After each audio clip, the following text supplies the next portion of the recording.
Así. Claro.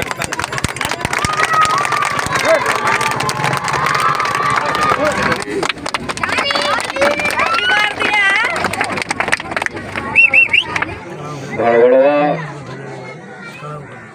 जो यहाँ कब्रिस्तान है, यहाँ के लोगों के पुरखों का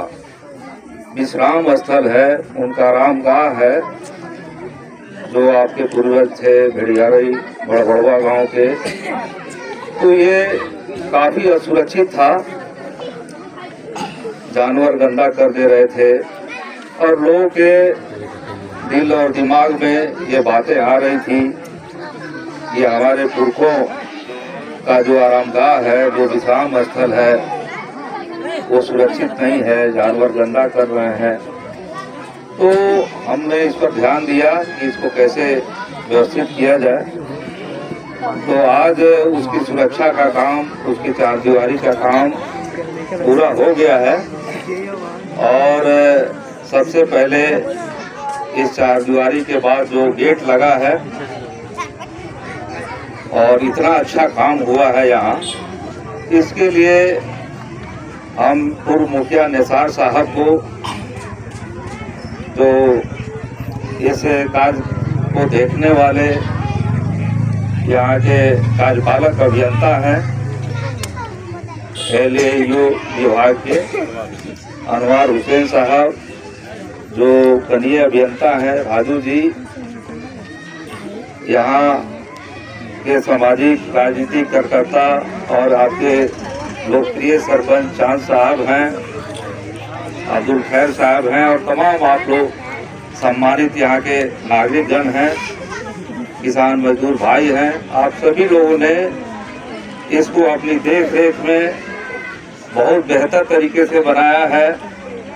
और इसकी रंगाई पुताई साज सज्जा भी बहुत बेहतरीन तरीके से किया है। इसके लिए मैं सभी आप लोगों को शुक्रिया अदा करता हूँ, आप सभी को धन्यवाद देता हूँ कि इतना अच्छा काम आप लोगों ने किया कि हमारे जो पुरखे हैं वो ठीक से आराम कर सकें, विश्राम कर सकें। इसकी आपने व्यवस्था की है, इसके लिए आप सभी लोगों को धन्यवाद। दूसरी बात हम इस अवसर पर कहना चाहेंगे कि आज जो दौर है, इस दौर में हमारे आपके गांव के बहुत सारे बच्चे विदेश में भी रहते हैं और उनके दिमाग में भी बातें थी कि यहाँ जो है ये हमारे पुरखों की जो जगह है वो सुरक्षित होनी चाहिए। तो उनकी भी चिंता थी। तो जो बाहर में काम कर रहे हैं, सऊदी अरब में, दुबई में, अन्य जो विदेशी मुल्कों में काम कर रहे हैं, तो उनको भी हम आश्वस्त करना चाहेंगे कि आप निश्चिंत रहें। आपकी जो चिंता थी उसको दूर कर दी गई है। और हम ये भी आपसे कहना चाहेंगे, आप तमाम लोग यहाँ उपस्थित हैं, कि ये जो कब्रिस्तान की घेराबंदी का मामला है या पूरे समाज में कहीं भी जो कमजोर लोग हैं,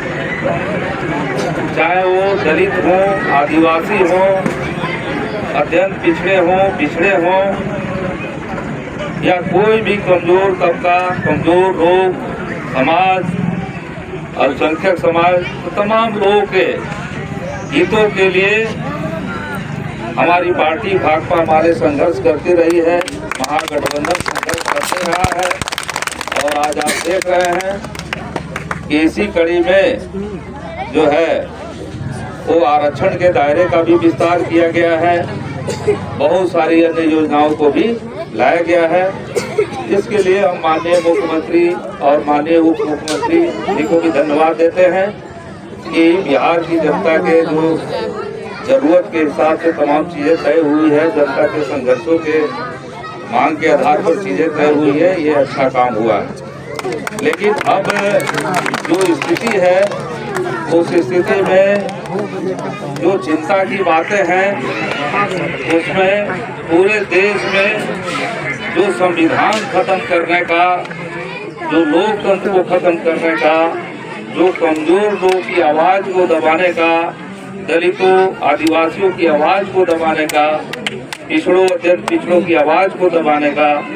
अल्पसंख्यकों की आवाज को, उनके मान सम्मान को कुचलने का एक फांसीवादी जो राज कायम किया गया है पूरे देश में, वो जो है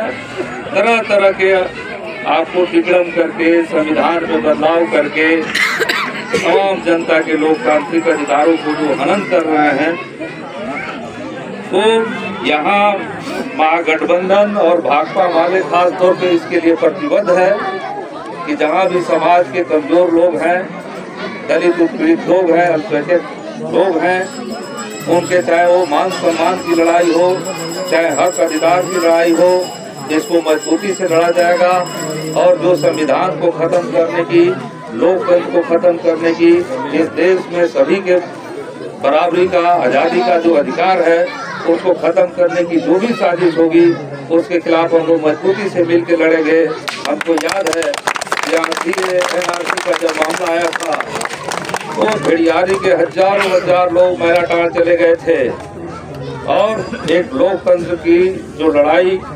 जो यहाँ इस धरती पर लड़ी गई, उसमें सभी लोगों ने झंडा बुलंद किया था, सभी लोगों ने संविधान के पक्ष में, लोकतंत्र के पक्ष में मजबूत आवाज उठाई थी, लड़ने का संकल्प लिया था।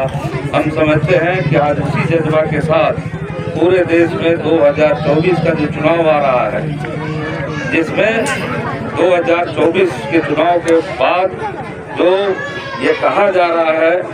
कि भारत में लोकतंत्र नहीं रहेगा, संविधान नहीं रहेगा, चुनाव नहीं होगा और तमाम कमजोर लोगों की आवाज को दबा दी जाएगी 2024 में, अगर फिर से भाजपा की सरकार, मोदी की सरकार बनती है।